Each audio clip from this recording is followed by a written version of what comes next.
Сайн байцгаана уу? Хэрвээ таны хүүхэд ахлах сургуульд сурдаг бол бидний бэлтгэсэн богино хэмжээний нэвтрүүлгийг сонирхоорой. Байгалаа битээрээ охин ч гэсэн сая 11-р ангид төгссөн. Коллежид хүүхдээ амжилттай элсүүлэх нь бол эцэг эх биднээсийн хамгийн гол зорилго байгаад байгаа. За ингээд анхныхаа видеог ингээд туршилтын журмаар сайн дураараа бэлтгэлээ. За ингээд амжилт алсад биш дэргэд минь байгаа. Түүний гагцхүү бүгдээрээ шүүр авцгаая. Сайн байцгаана уу аав ээжүүдээ, хүүхдүүдээ та бүхэнд энэч мэндийг дэвшүүлэн нэгэн чухал сэдвт анхаарлыг чинь хандуулах гэсэн юм. За энэ чухал сэдв бол Америкийн нэгдсэн улс болон дэлхийн шилдэг ихтэй сургуулиудын элсэлтийн шалгуур үзүүлэлтүүд чухам юу болох, тэдгээр шалгуур үзүүлэлтүүдэнд хэрхэн бэлтгэх, юунд анхаарах тухай ийм сэдв байгаа. Удахгүй та бүхний сонсож эхлэх гэж байгаа хүүхдүүд, залуучууд маань бүгдээрээ Колорадо мужийн ахлах сургуулианд төгсөж дэлхийн болон Америкийн нэгдсэн улсын шилдэг ихтэй сургуулиудаас суралцах төгсөөд ажил амьдралын гараагаа амжилттай эхлүүлэн амжилттай яваа амдаг залуучууд байгаа. Эдгээр залуучууд маань ихтэй сургуулиудын шалгуур үзүүлэлт тус бүр дээр өөрсдийн туршлага болон хэрхэн бэлтгэх тухай, юунд анхаарах тухай, яаж давуу талаа харуулах тухай үнэтэй зөвлөгөө өгөх учраас та бүхэнд таалагдана гэдэгт найдаж байна. Hello, my name is Timuke. Some of you know me. I grew up in Mongolia, and when I moved to the US, I was 13 years old, like many of you were. A few years ago, I went to middle school and Overland High School here in the Denver metro area. When I was in high school, I went through the same college application process that many of you are going through right now or planning for. And I want to share my experiences with you today. I struggled to figure out exactly what I wanted to do. I needed to do in high school to make sure that I had everything down so I could apply to all the best schools and get accepted. There are 5 things you need to do in order to be considered a great candidate for top universities and colleges here in the US. They are academic records, extracurricular activities, summer plans and activities, test scores such as SAT, ACT, and college essay. Hi guys. My name is Solongo, and I'm a senior assurance associate at PwC, one of the Big Four financial services firm in the United States. I graduated from Parkway North High School in St. Louis, Missouri in 2012, and I got my Master of Accountancy at the University of Denver in 2017. And here are my 5 tips and tricks in how to prepare for college. And obviously it's been a while since I had to do these, so I highly encourage you to also do your own research as well. So tip number 1, I encourage everyone to research into different colleges. If you have a major in mind that you want to pursue, that's wonderful. And you can look up colleges that are best in your field to get an idea of which colleges you want to get to. But if you don't have a major in mind, that's okay. I feel like there is a high pressure from our parents and the society to know what you want to do for the rest of your life when you don't even know what you want to eat for dinner. And not knowing is okay, and that's what these colleges are for. So just look up colleges you've heard about or you're interested in, and that could be your starting point. I can't emphasize enough how important it is to pick the right college. This is an important time in your life. You're going from being a teenager to becoming an adult. And where you want to spend those 4 years is pivotal. So if you can, I would encourage you to go pick a few colleges and go visit the campus just to see the culture and see if that's where you fit in or if you see yourself being a part of that team. Other thing is that don't be afraid to look at other options. A lot of my friends did community college for 2 years, and then they went to a 4-year university for 2 years. And they got all their prerequisites out of the way during community college so they could focus on their major classes while in 4-year university. And that way you save money, and by the time you leave community college, you have an idea of what you want to do. So there are other options out there, and don't be afraid to look into those. Hey guys, сайн байна уу? Намайг Амарчин гэдэг. Тэгээд бас байгалагчийнхаа асууснаар 10 жилийн high school-ийн их сургуульд орох гэж байгаа хүүхдүүдтэй бас зөвлөгөө өгье гэж бодлоо. Тэгээ би ингээд зүгээр чөлөөтэй гоё алхаад ингээд та бүгдтэй ярьчихвал амар авах гэж бодож байна. Миний хувьд 2009 онд high school-д төгсөөд 2012 онд Colorado мужийн их сургуулийг Political Science and Economics улс төрийн шинжилгээ ухаан ба эдийн засгийн давхар мэргэжлэр төгссөн double major хийсэн байдаг. Тэгээд одоо ч гэсэндээ бас high school-ийн хүүхдүүдэд хэрэгтэй зөвөлгөө өгөх, шалгалтанд бэлдэх тал дээр одоо зөвөлгөө өгч гэж ажилладаг сургуулийн төвтэй. Тэгээд тэр утгаараа би бол SAT болон гадны ихтэй сургуулиудын essay гэдэг талаас нь бас ярих гэж бодлоо. Тэгээд SAT-гийн шалгалт бол зайлшгүй чухал хэсгүүдийн нэг байгаа. Ер нь гадны ихтэй сургуульд ороход гадныг нэ. Ер нь Америкийн их сургуулиудад ороход GPA, extracurricular activity, essay болон standardized exam энэ дөрв бол хамгийн чухал хэсэг байгаа. За recommendation letter гэдэргээ тусахад тусдаа зарим сургуулиуд шаарддаг, зарим нь шаарддаггүй тийм зүйлс бол мэдээж байдаг. Гэхдээ ер нь бол яг хамгийн чухал компонентуудын нэг нь бол ялтчгүй SAT-гийн шалгалт байгаа. За Princeton, NYU тэргүүтэй сургуулиуд сая сүүлд Калифорни мужийн сургуулиуд ч гэсэн SAT-г бас шаардхаа болоод эхэлсэн. Яагаад үг гэхээр SAT-гийн шалгалт бол бас нөгөө тухайн хүүхдийн intelligence те одоо мэдлэгийг аюу ухааныг бол хэмждэгвэ гэдэг нэг аргумент байгаа даа. Мэдээж та бүгд одоо магадгүй сайн шалгалт өгдөггүй те нөгөө good test taker биш бол SAT-г бол өгөх бол мэдээж бас албагүйгээр тийм сургуулиудтай бол орж болно. Гэхдээ ихэнх сургуулиуд бол SAT-гийн шалгалтыг шаардж байгаа хിവэрэ байгаа. Тэгээ тэр утгаараа бол одоо SAT маань намайг хөгжижсэн цаг үеэс хойш бол өөрчлөгдөөд одоо 1600 оноотой тийм ээ 800 нь бол тоо байгаа. Нөгөө 800 бол grammar болон reading comprehension байгаа.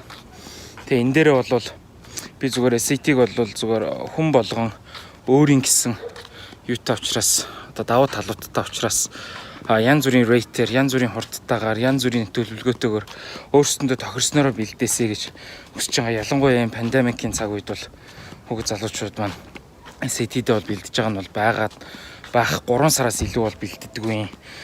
Өдрийн 2 цагаас бол илүү суухгүйгээр амарчлуулсан SAT-гээ бол essay-тэй өгөх хэрэгтэй. Essay гэдэг option бол байгаа. Тэгэхээр optional гэж байгаа боловч SAT-гээ ямар ч үгүй өгж үзээдгээ сайн авахгүй бол мэдээж common app дээр тэр хэсгээ бол нөгөө хасчиж болно гэсэн үг. Тэгэхээр юмыг яаж мэдэх вэ? SAT-г бол өгөх хэрэгтэй. За grammar энтриг бол одоо маш сайн ментор болох хэрэгтэй. Grammar section дээр нь, reading section дээр нь, math section дээр нь ч гэсэндээ grammar нь бол жишээ нь 11 өөр common алдаа байдаг гэдэг ч юм уу те. Reading дээр ч гэсэндээ 3 өөр төрлийн үндсэн асуултаас цаашаа задраад явдаг. Тоон дээр ч гэсэндээ яг algebra 2, geometry юу гэдгийг яг дутуу тал нь юу вэ? Тэрийг одоо сул тал юу вэ? Тэрийг маш сайн тодорхойлох хэрэгтэй. Тэгжиж SAT-гээ бэлдэн. Гэтэ хитрхи их бэлддэг асуудлууд бас байдаг. Мэдээж хитрхи бага бас бэлддэг асуудлууд бас манай залуучуудад их гардаг. Тэгээ тэр утгаараа ер нь маш сайн ментор болоод тэгээд цагаа зөв хуваарлаа тэгж бэлдэх хэрэгтэй. Тэгэхгүй бол burnout-ийг бас магадaltaй байдаг гэдэг утгаараа SAT-гээ тэгж бэлдэн шүү манайхаа. So let's begin with academic record. With an academic record, I want to really focus on 3 areas. Good grades, that's one. Second, core subjects. And then lastly, challenging classes. So let's go back to, good grades. Of course, if you can get A's and B's, that's great. A lot of the top colleges and universities, they want to see if you have a good GPA, right? I think scoring A's and B's will get you anywhere between 3 to 4.0 GPA. Now, if you are a straight A student, you're going to get 4.0 GPA. Now, if you're taking AP classes, your weighted GPA will go up, and that's a good thing. And some colleges, really want to see that, but some other colleges actually don't want to see, weighted GPAs. So let me quickly talk about the difference between weighted and unweighted GPAs. So if you take a class, let's say honors or an AP class, for example, and if you score a grade of A, and that's going to give you 5 points instead of 4 points. So it's going to inflate your GPA a little bit more. So that's a good thing. It's going to demonstrate that you have a high GPA. Now, some colleges know that there is an inflation with GPAs. What I mean by that is they truly want to understand how well you actually did in those classes without including inflated or GPA points from other classes such as chorus or gym classes or cooking or drama classes. So what they often do is they actually recalculate your GPA only based on your core classes and then determine how well you did. So keep that in mind.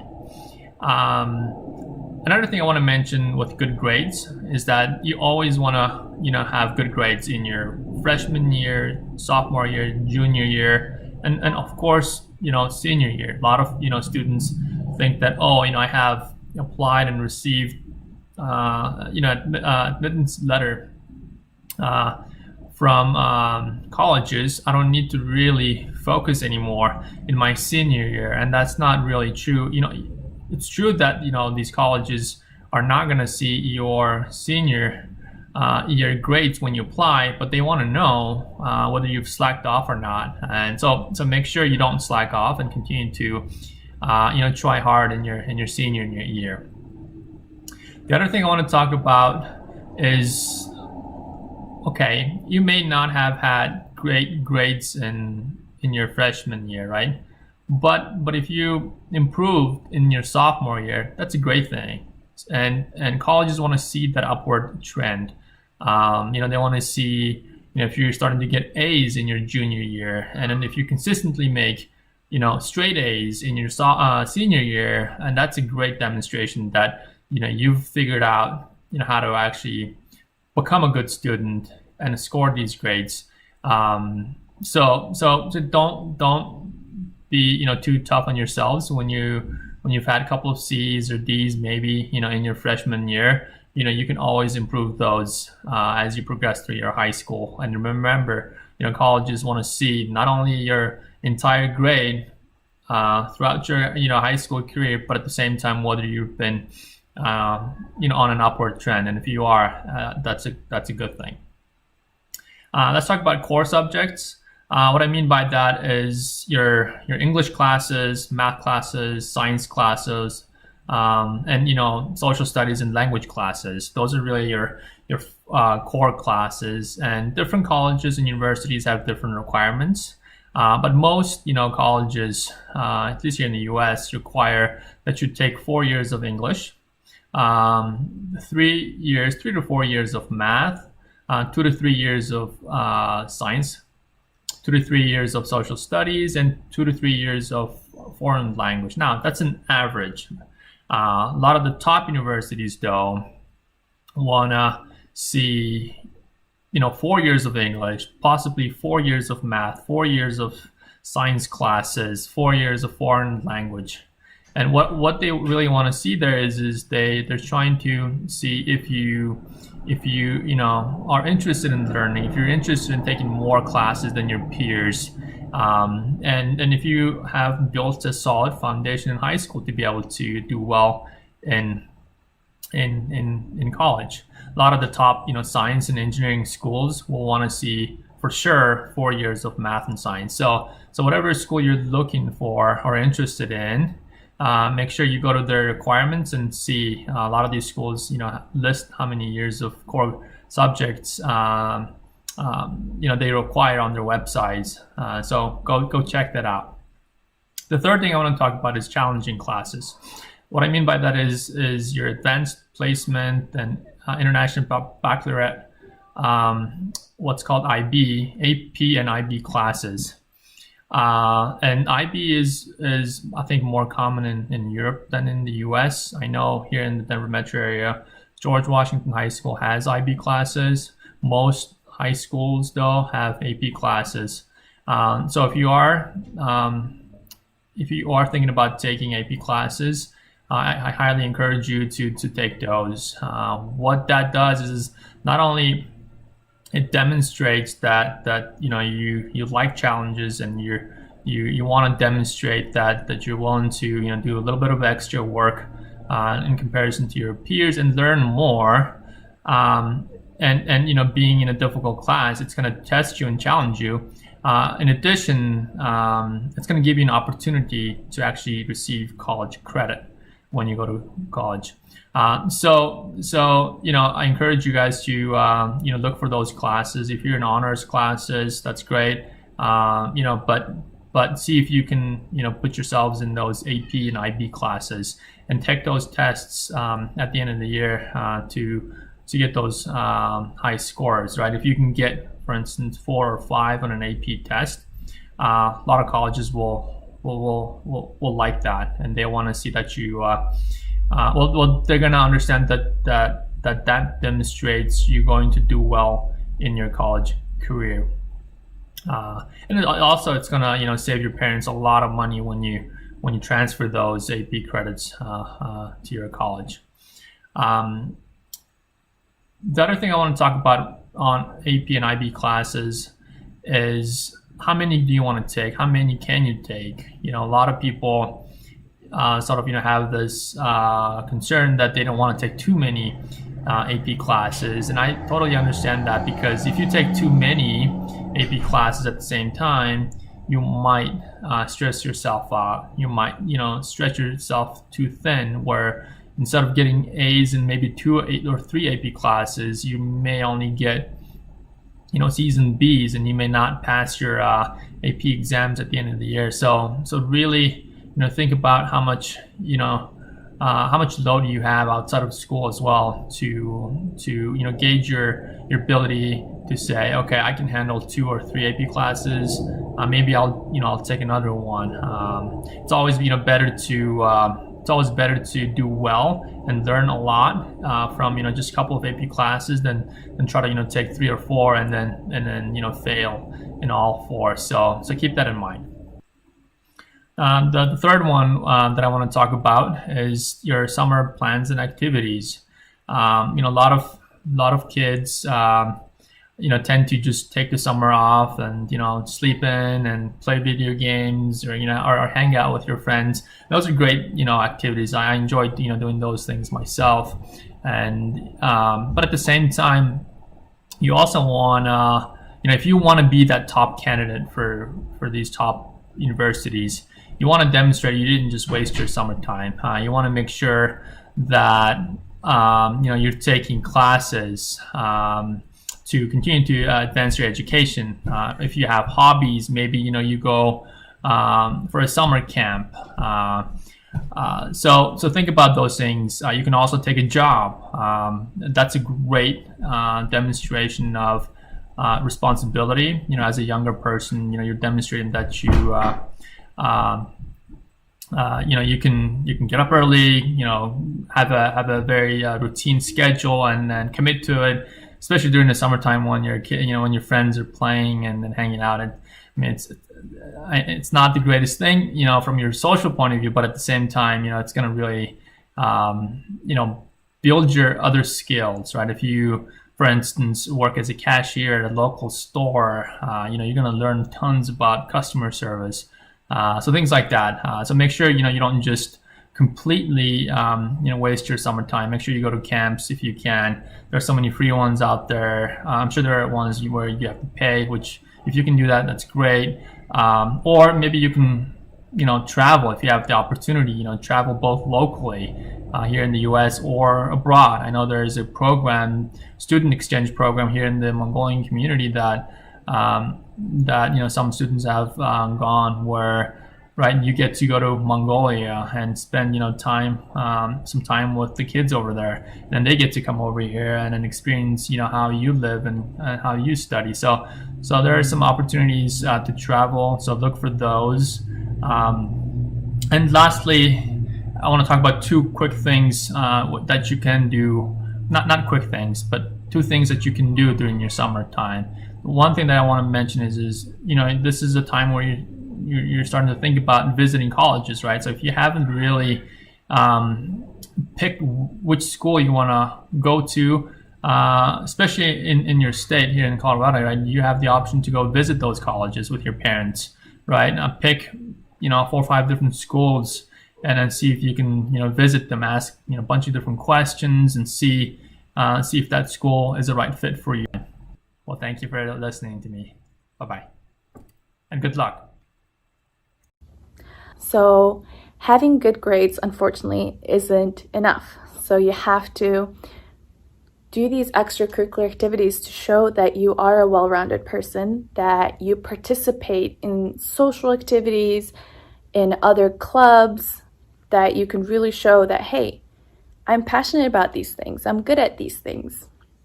So I like to divide these into 2 different sections. One is passion. So find things that interest you, find things that you're passionate about.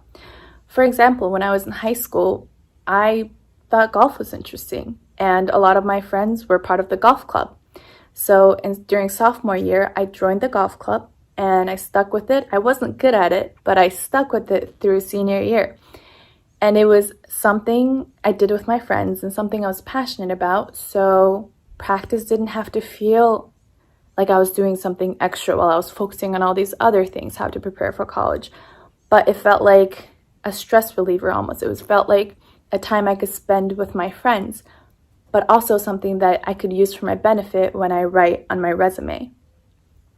And second part of this is volunteering. So now that you've found something you're passionate about, let's look at things that you could volunteer your time for that show that I'm willing to help people, that I am a good person. So another thing, a club I joined in high school was Help the Homeless Club.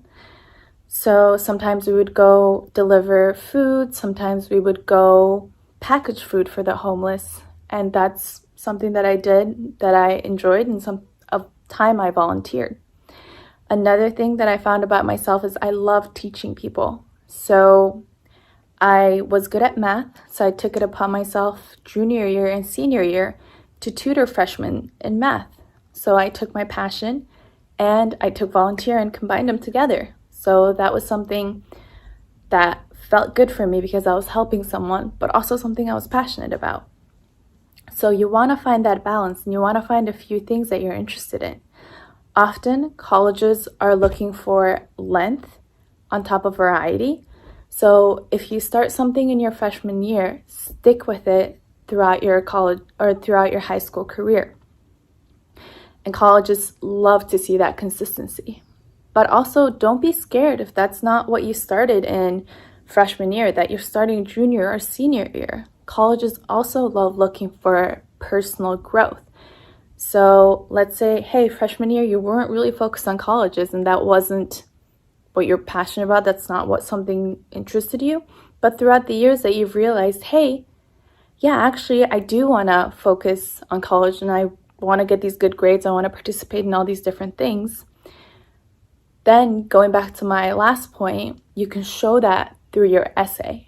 What changed? What made you realize that you wanted to do these things? And they can see from your transcript, they can see from your resume that, hey, you really did take it upon yourself to improve yourself, and they see that growth.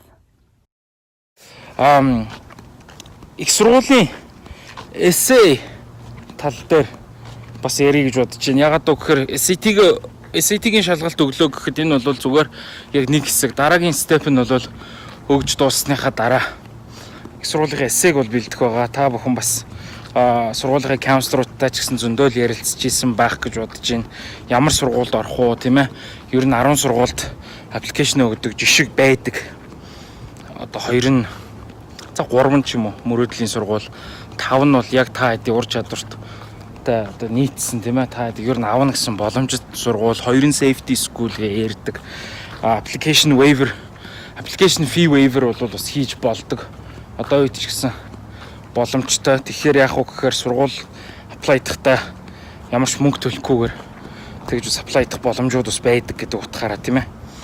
За тэгээд их сургуулийн болвол их сургуулиуд одоо бол ер нь одоо чиний хэн бэ? Ямар хүсэл эрмэлзэлтэй манай сургуулийн нэр хүндийг ирээдүйд гаргах юм уу? Манай community-ийн нэг хэсэг байх уу гэдгийг мэдхийн тулд энийг бол эсээгээр бол шалганаа. Яалтж байхгүй. Тэгэхээр их сургуулийн эсээг бол яах вэ гэхээр маш creative бүтээлч өөр өнцгөөс харсан тийм ээ perspective бол өстой янзын байхаар ингэж бол хийх юм бол мэдээж их сургуулийн эсэ бол их сургуулийн эсэгээ тэгээ сайн бичих юм бол юу гэдэг одоо гайгүй сургуульд орох магадлал ч бол өндөр үүдэг. Манай зөндөө шавнар байна л да. Янзын гой creative эсэнүүд бичсэн байдаг. Зөвхөн хараа хүмүүс нөгөө эсэн дээр ингэж идэг. Сайн байна уу? Намайг тэр гэдэг. Би ингэж эхлээд идэг. Шууд анекдот буюу short story-гоор эхлээ шууд анхаарлын татах маягтайгаар тэгж юу н явсан зүг байдаг. Альва зүйл ямар ч юм дээр комеди байна уу, бичих байна уу, ихтгэл байна уу, эхний нэг өгүүлбэрээр шууд анхаарлын татах хэрэгтэй. Тэрэн дээр бол одоо манай залуучуудаас алдах гад идэх шүү айгүй их. Тэгэхээр их сургуулийнхаа эсэн дээр бичгтээ бол шууд анхаарлын татсан. Тиймэрхүү нэг ингээд хитрхи ингээд импресс хийх гэдэг ч юм уу те. Тийм бол хэрэг байхгүй. Яагаад үг гэхээр их сургуулийн эсээг чинь уншиж байгаа хүмүүс мэрэгжлийн одоо psychologist сэтгэл зүйчд бол байгаа. 80% нь bullshit гэдгийг бол мэдж байгаа бүх эсэний. Тэгэхээр яг хэн бодит яаж ийн хийж магадгүй дөрмийн алдаа гаргасан ч болно тэрэн дээр. Мэрэгжлийн English majorтэй хүмүүс байдаг байхгүй. Тэр чинь яг хүн зөв ярьж гин үгүй юу гэдгийг чинь л зүгээр эсэний чинь өнгө төвнөөс нь ч мэд чинь бусад аппликейшн дээр дурдсан юм давхар дурдаад хэрэггүй. Тэр утгаараа бол яг бодтойгоор ингэж ярих хэрэгтэй гэдэг байгаа. Тэгээ амар тэгж импресс хийх гээд ядаад байгаа нь дими гэж хэлэх гээд байгаа нь юу гэдэг нь гэхээр одоо creative гэдэг чинь өөрөө тийм тусдаа ур чадвар.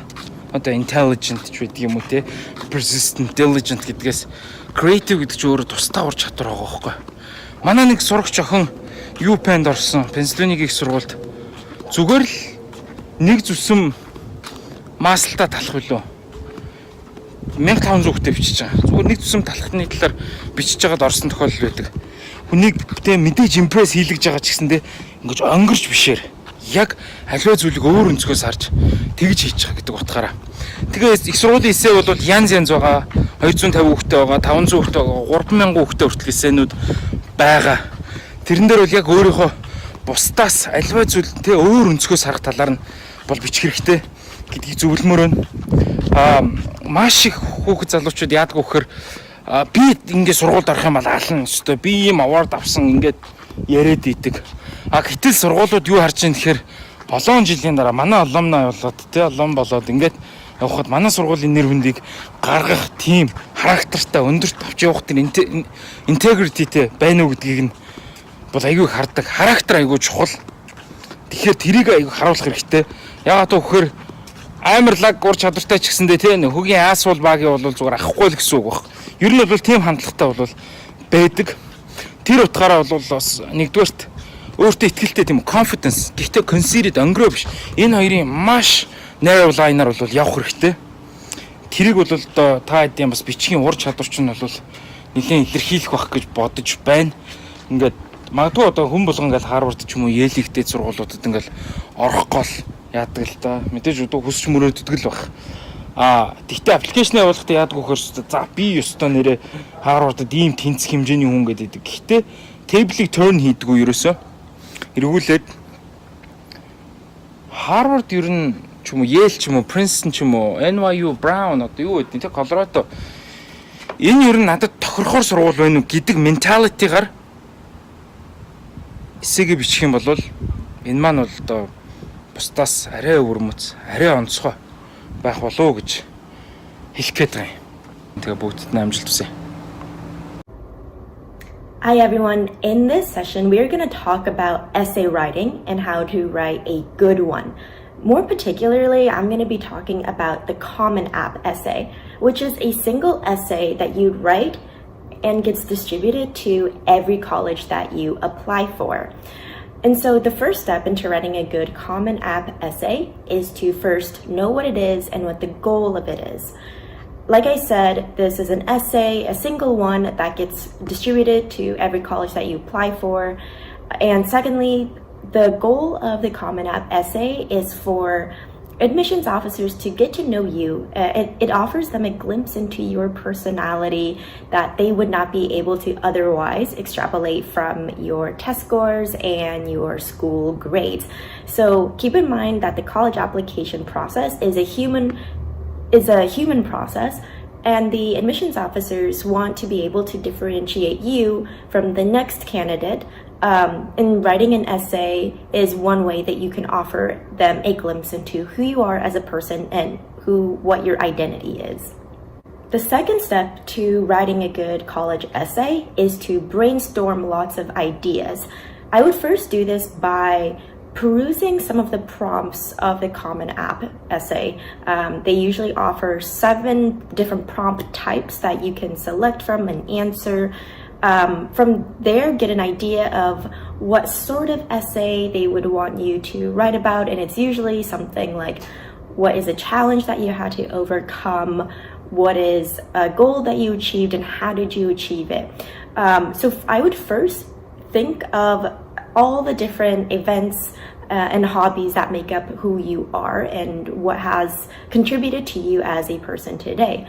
For instance, in my case, I grew up playing violin, so I had the option to talk about how that changed my life. I also had the opportunity to talk about some of the bullies that I encountered in high school and how that made me a stronger person I am today. So the goal is to just do some soul searching, think about the different topics that impacted you, and write them all down. Don't worry about being organized. This will be incredibly messy. The whole goal is to put into words all of your thoughts. You can either type them up on a computer, or you can do what I did, which is to take a blank sheet of paper and just scribble everything down. Being messy is good in this first stage. The organization will come later. The third step is to start picking a topic. Once you can visually see all of your brainstormed ideas, start to mentally filter out what topic you think would be best to write about, what might be easiest for you, what can be backed up by actual events that happen to you. I would avoid picking a sob story. I would avoid trying to get pity points from the reader. The admissions officers usually can pick up when the writer is trying to get pity points. So whenever you have to talk about a challenge that you came across, I would avoid turning it into a sob story and make most of the story about how you become a stronger person because of it, how you've grown from it, and what you plan on doing with that personal strength in the future. You might have to switch back and forth between different topics, but the whole goal of this part of the process is to narrow down some of your selection topics. The fourth step is to select a prompt. As I mentioned before, the Common App prompts, there will be 7 of them. I would go through each one again, read them slowly, and identify 1 or 2 that resonate most with you, and think back to the topics that you selected and see if that can fit into any of the 7 prompts really nicely. The fifth part of the process is to make sure that you have an outline before you finally start writing your essay. And this is the most important part of any writing process. If you have a strong outline where you can clearly have an engaging and captivating intro with body paragraphs to support your thesis and a clear conclusion that wraps everything up, that is the best way to go about writing an essay. Think of your outline like having a skeleton. It provides the structure of the essay, and all you have to do when doing the actual essay writing part is add meat to the bones. I would make sure, like I said, have a very clear intro, make sure it's fun to read and captivating. One thing to keep in mind is that admissions officers probably have to read thousands and thousands of applications. So make sure to keep everything succinct and organized, because the chances are they won't read every single word, so make sure it's organized and very effective to the reader. The sixth step to writing a good essay is to finally start writing. Make sure that the essay is not too long. 650 words tends to be the sweet spot. As I mentioned earlier, I would try to keep it succinct and use active language as opposed to passive. Use lots of action verbs that really engage the reader. Make sure you use illustrative language and examples throughout your essay.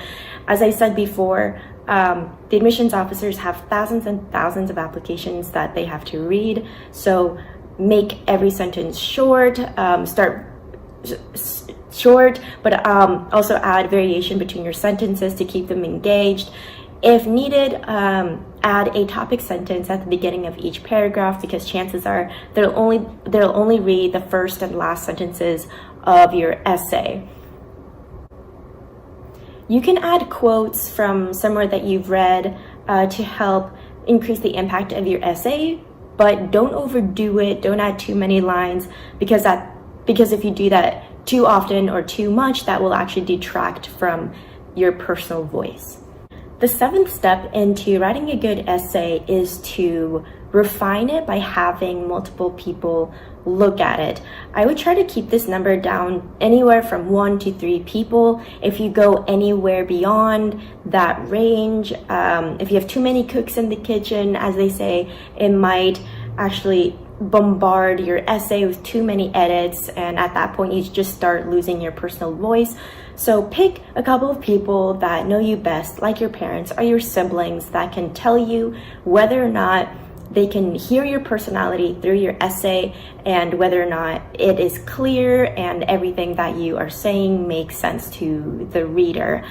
Once you have a few people look it over, leave your essay alone for a little bit. What I like to do is leave it off to the side, wait a few days, don't really think about it, and then come back to it a few days later with a fresh pair of eyes and scan it to make sure that, so I didn't miss anything, because the chances are if you spend too much time with an essay, you might have missed things or something that you thought was clear before, or when you it's not clear to you the next time you come across it. So give yourself a break to make sure that you come back to your essay with a fresh pair of eyes and a new perspective. Finally, I have final tips that I want to give you. The first tip is to start as early as possible. I started writing my essays during the summer, as soon as my junior year in high school was over. This is because writing an essay, especially very personal and important essay, takes a lot of time, and you want to make sure that you do enough soul searching to pick the right essay topic for you. And this is an incredibly messy process. Brainstorming for me took a good 2 weeks straight to discuss with my family what they thought good topics were. And so it was very much a soul searching process and very non-linear. So you want to make sure they have enough time for that. Another reason why it's incredibly important to leave enough time to write your essay is that your topic will change. I remember when I was doing my own process, I had written this full essay. I had a good metaphor running through it, and I was a big fan of it. But for some reason throughout the summer, it started to feel less and less of a good story, and I didn't feel like it told everything that I wanted it to. So I actually scrapped the entire thing and restarted my essay and talked about a completely different topic. And so that is another reason why you want to start as early as possible, is because your ideas will change and you will scrap them for a different idea. Another tip that I have is to be creative in your essay. If you want to add quotes, definitely do that. If you want to run wild with like some metaphors, some crazy metaphors, please do that. But be warned that you don't want to overdo it. You don't want to make it so abstract to the point that it's weird and not understandable by the admissions reader. So take risks, but a very calculated one. All right, thank you so much. That's all I have to say today, and good luck with the process. Hi there, my name is Zula. I graduated high school in 2013 from Denver School of the Arts. I graduated college from Yale NUS College in Singapore in 2017, and now I live in Sydney, Australia, working for an e-commerce company doing marketing. Today I'm going to be speaking a bit about tips for college admissions interviews based on my personal experience. How do you prepare for college interviews? So typically, when you are in the college interview process, not all schools, but some schools will have a step of the admissions process that involves an interview. Depending on the school, the interview may be over Skype or Zoom. It might be in person, very casual at a coffee shop, or it might be the kind of interview that's scheduled on a Saturday where they pretty much rent out a conference room and then they just do like interview after interview after interview. Those are the three types of interviews that I've had.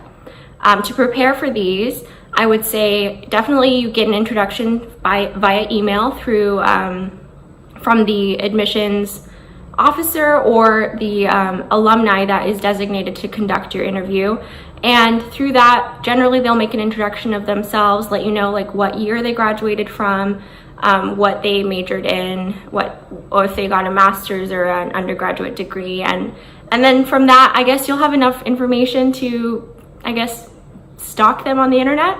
And I recommend you do so because at least you know if you have some stuff in common, you can work your way into the interview.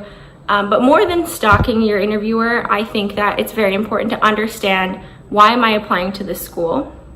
Do I genuinely want to go? And if not, then maybe do some reflection about, okay, like what can I learn about the school to get myself excited to potentially go? Because if you're at that stage of the interview process, then it means, you know, like they've liked your initial application, they want to get to know you better. And think and reflect about what degree program you might go into, what you might major in, and kind of prepare some answers about like why that particular school and that particular course of study appeals to you as a base of what you might talk about with your interviewer. And also to prepare, I would recommend picking a place, if they let you pick the place, that is quiet, not too loud. I've had an interview at a very loud cafe. It was very crowded and it was really cold, and I don't think I was able to present myself to the best of my ability because it was very distracting. So research the location, make sure you know like where to park if you're driving, or you know like how far it is from your location, just to make sure you're not late. Just the basic things like that to prepare for your interview. What do you recommend to wear on the day? Well, I would say definitely wear something like smart casual. I don't know, anything smart and clean and nothing too distracting to take away from presenting yourself to the person, but obviously try to keep it authentic to who you are. Can you ask questions? And if so, what questions do you recommend we ask? Asking questions is so important because it not only does it show that you've thought about that school and that interviewer, but you're also like genuinely interested to find out more. It makes the interview more equal, not so one-sided, because the interviewer, yes, they are judging you, but at the same time, based on your interviewer's experiences that they may share, that will inform whether or not you want to pick that school, because ultimately you do have to get accepted to the school, but you don't have to register or enroll in that school, even though you've gotten accepted. It's your choice whether or not to attend. So the questions that you ask about the course of study, the social life there, like really asking the nitty-gritty questions like, is the water pressure in the dorms really good? Should I not go to the dorms and get an apartment? Like those types of questions will really show, well, maybe not that particular example, but that'll show that you've really considered what it will be like to be at that particular school, and that will, I think that will impress your interviewer. All right, so I'm gonna be honest, I think I went a little bit overboard when I applied for college. I applied to, I think, 18 schools. By all means, I did not get into that many schools, but I think I got, good number of interview requests. The school that I ended up going to, actually, I did the interview over Zoom because my school is located in a different continent. They weren't really able to accommodate an interview in person. But I think that what stood out, one of the reasons I wanted to pick the school I attended is because I connected with my interviewer. They asked all the basic questions like, what are you interested in? What drives you? Why do you want to attend the school? But also we were able to connect more personally about our common shared interests, which include basketball. The people who are interviewing you, especially if they're admissions officers, you know, they care if you get good grades, but basically if you've gotten to the point of getting an interview, I can say that you've probably passed the basic tests, like GPA is there, test scores are there. Now that person's responsible for building a good cohort, or like a good class of 2021 or 2024, I guess you'd be going into, of students. And that involves lots of different personalities with a wide variety of interests. And if you let that shine through in your interview, you talk about things that are not necessarily on your resume, that are not necessarily like academic accolades or extracurricular activities. Maybe you really like baking or something like that. That will make you memorable to your interviewer. And I think that type of more personable or personal aspect of the interview is really what helped me with mine. I think it's very important to get yourself comfortable and feel confident before your interview. If you don't take the necessary steps to think about, these are the things that I really feel define me, and these are the things that I want someone who just meets me for the first time to get across and understand about who I am. Those are the things you really need to think about. If you haven't thought about that, when they ask you that type of question, you're just going to be stunned and be like, oh my God, who am I? I'm so young. I don't know who I am. I haven't grown up yet. Even if you don't know those questions, like at least think about the type of person that you want to come across as. And if you speak into your iPhone like I am right now and just ramble on and on, you'll get more used to and comfortable with speaking about yourself in that way. My last words are that the interview process, if you've reached the interview process, you're already on good footing.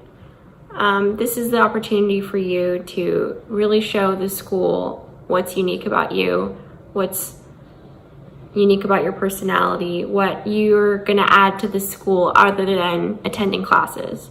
There's another side of college, more than, going to lecture, doing your homework, writing essays, that really shapes that experience. And that's the social side. That's, the friends you're gonna make. And the interviewer is really gonna speak to who you are more than what you are on paper. And this is the opportunity for you to show them like your weirdness, if you're weird, or if you have a really cool hobby that you thought wasn't worth mentioning on your resume, or there wasn't space for it on your resume. That's your opportunity to speak about that. And lastly, I think whether or not you think it goes well or not, you made it that far in the process. The interview is one of the last things that schools will offer, or like the last steps of the admissions process. So you should be proud of yourself if you make it that far. And in general, like, life always works out. Even if you don't get your top choice school, you're gonna be totally fine. I think in any world I would end up going to school in Singapore. That was a complete surprise to me, but it turned out to be one of the best decisions I ever made. So good luck to you in your next stage of life and in your journey into adulthood, and I wish you the best of luck. Hi everybody, my name is Mujibul Batar and I'm a second-year graduate student in the Department of Chemistry at UC Irvine. I graduated from University of Denver in 2017 and I attended George Washington High School and I graduated in 2013. The topic of discussion today is financing your college education. I firmly believe that college education is one of the most important investments that you can make in your life. And if there's a way that you can get your college education without breaking the bank and without placing the burden on your parents, I think you should definitely do it. The resources for this particular talk are quite varied, and it depends on, let's say, your citizenship status, whether you're an immigrant or a citizen, and so on and so forth. It is a very nuanced kind of talk, so I want to give you a brief overview and give you a good starting place so that you can do the rest of the work online, or if you have any questions, I'm more than happy to actually talk to you. So first things first, if you're in high school now, and let's say you're a freshman, I would recommend looking into taking AP classes or enrolling in the IB program in your later years. These programs, you might be familiar with them. They allow you to take college level courses and to take the exam and get credit for them by the time you get to college. In my personal experience, I took several classes. I didn't do so well on the exams, but that's okay. My first school, University of Colorado, Denver, took the exams and the scores and they said that's good enough, and they gave me credit for the corresponding courses. So by the time I actually got to my first college, University of Colorado, Denver, I had 84 credits from the classes I took in high school, and I only needed 180 required to graduate from college. So that took off a lot of burden, and would have helped if I actually stayed at that school, because I was halfway done in terms of my credit requirements, and that would have shaved off 2 years of tuition payment. So that's an excellent way to get started. The other really important thing to do right now while you're in high school is to apply for and get free and reduced lunch. Even if you don't eat the lunch because it tastes gross, it is excellent because later when you apply for colleges, you can use that along with the letter from your school counselor to waive your college application fees. And those college application fees add up to $1,000 or so, and that's a lot of money. So sign up to get the free and reduced lunch. You can also use this to waive the test fees for AP and IB exams, which can be up to $600. So that would be my current tip while you're still in high school. At the beginning of your junior year, I recommend that you start looking into colleges that you should apply to and start finalizing a list of, or just putting together a list of colleges that you're interested in. Here are the brief overviews of different types of scholarships that predominantly exist. The first one is what's called a need-based scholarship. So need-based scholarships is predominantly focused on the amount of money that you have available to pay for college. If you get into one of the schools that have need-based scholarships, let's say an Ivy League school, if you get in and if your parents make less than $60,000 a year, you get a full ride. You don't have to pay for tuition. And if your parents make more than $60,000, there's a certain fraction of your tuition that you have to pay. So it's a great way to get an excellent education without paying for your tuition. The other type of scholarship that exists is called a merit-based scholarship, and that fully depends on just your grades and your academic record. The merit-based scholarships exist at effectively every single school imaginable. So once you figure out a school that you're interested in or field that you're interested in, you should look deeper on the financial aid package or the scholarship website for the particular school and really read every single information that's available for the merit-based scholarships. Minimum requirement for the GPA is typically 3.5 and so on and so forth, or ACT of like 31. I don't remember, it's been a while. So highly recommend that you check out the websites, because the website for all of the schools is a wealth of information on what you should look for. So in addition, the need-based and the merit-based scholarship amounts actually vary quite a bit depending on schools, which is why you should check out the website for all of them. I distinctly recall that some of the schools will actually give you a full ride for merit-based, which is amazing, or like the highest that they give you is about 50% of the tuition. So it really depends on the school, and I highly recommend that you guys look into that. If you are a citizen of the United States, or if you're a permanent resident, Daniel's Fund is a great opportunity for you guys to apply to, because it pays for all 4 years of your college education. However, it is pretty competitive, so you have to start early to start prepping for it. And if you're also a citizen and you don't mind going out of state for college, I recommend looking into the Western Union Exchange Program, or the WUE. It is a collection of schools within the Southwest area that give students from the other states in-state tuition, which makes a huge difference, because normally an out-of-state tuition is $13,000 and in-state tuition is $3,000. That's $10,000 every semester that you'll be saving. So look for the most cost-effective way to get your education, because all of the degrees at the end are the same. In addition to that, if you're actually not a citizen of the United States, or if you're not a permanent resident, if you're an international student, I recommend that you guys look into a list of free universities that actually exist in the United States. Because they're free, because they don't have any tuition, they're highly competitive, but if you start early enough, you can have a competitive enough application for those, I believe. There are several sources. There are also different scholarships that you can apply for if you are an international student. Normally, for everybody, I don't recommend taking out a loan. I actually recommend taking a year off after high school to work and save enough money to pay for your college education. I also recommend this to parents too, to give their children a break of at least a year before they go off to college, because they will get completely burnt out by the time they hit their second or third year, and it's really hard mentally on your children. So I highly recommend, if you're a parent listening to this, please be open to the idea of giving your children a year off to just work and have fun before starting college, and to have enough money to pay for a portion of their education. So after you have done all your applications and you eventually get to a school, your opportunities for scholarships actually don't stop there. So once you go off to a school, they'll have additional scholarships depending on the type of department that you're in, and so on and so forth. So I personally received 2 different scholarships my junior and senior year of college from my department, which is the chemistry department, on being an outstanding woman in chemistry. So always keep checking. You can even just go to the front office and say, hey, do you guys have any scholarships that I can apply for? There are always scholarships that you can apply for, and they have to give them out. Even if you don't feel like you qualify, you can try. I collected a whole bunch of small scholarships that ranged anywhere from $500 to $2,500, and that added up quite quickly. So if it seems like a small amount, don't look down on it, actually apply for it, and that is how a lot of people supplement their college application. There's some, I distinctly recall that my parents' job had a scholarship that were for their children, and I applied for that 2 years in a row. So there are also opportunities that are available that are not just from the school. There are lots of organizations in the United States that hand out scholarships of small amounts, and they're required to hand them out to keep their scholarship status. So there are boundless list of scholarships that you can apply for, such as the left-handed one that I also applied to as well.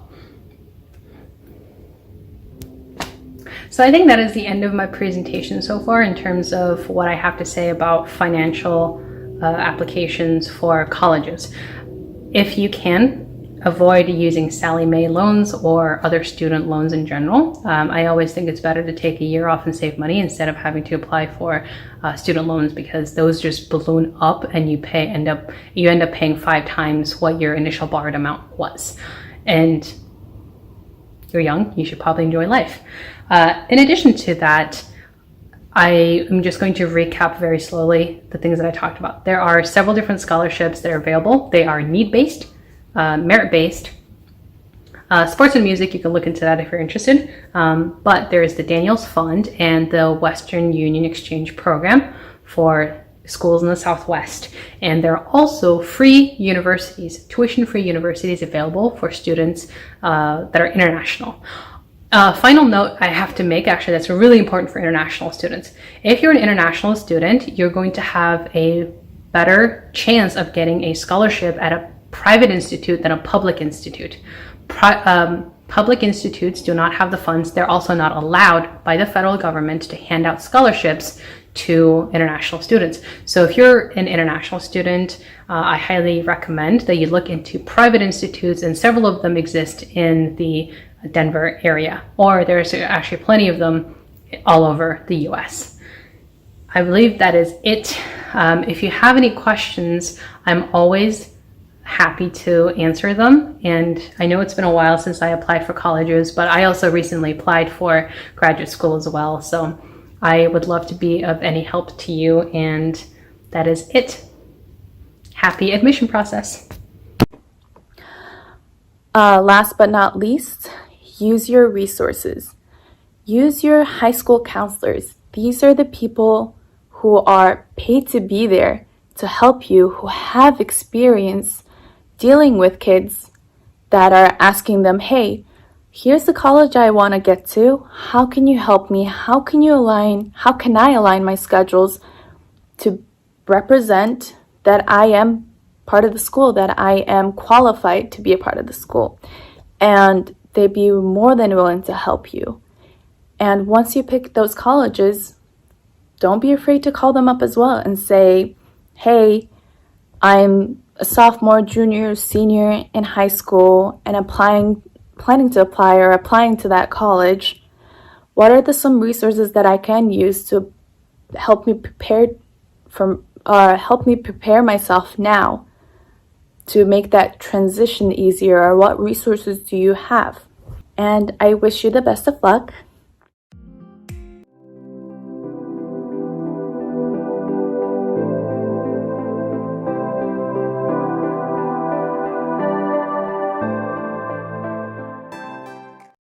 Бүгдээрээ заавал мундагт махалгүй хүн яг зорьсон зорилгодоо хүрэхэд чинь энэ зүйл хэрэг болно гэдэг утгаар нь хүүхдүүд маань ярьсан бид хоёр ч бас ингэж хүсэж энэ төслийг хийж байгаа. Энэ зорилгыг ингээд бичлэгээ явуулсанд маш их баярлалаа. Та бүхнийхээ цаашдын ажилд нь улам өндөр амжилтыг хүсэн мөрөөё. За тэгээд эцэст нь бол бас энэ зөвлөгөөг бас аваад өөрийнхөө коллежид элсэх явцад хэрэгжүүлж байгаа дүүнерт нь бас өндөр амжилт хүсье. Хүссэн сургуультай амжилттай элсэн ороорой гэж хүсье. Баярлалаа. Баярлалаа.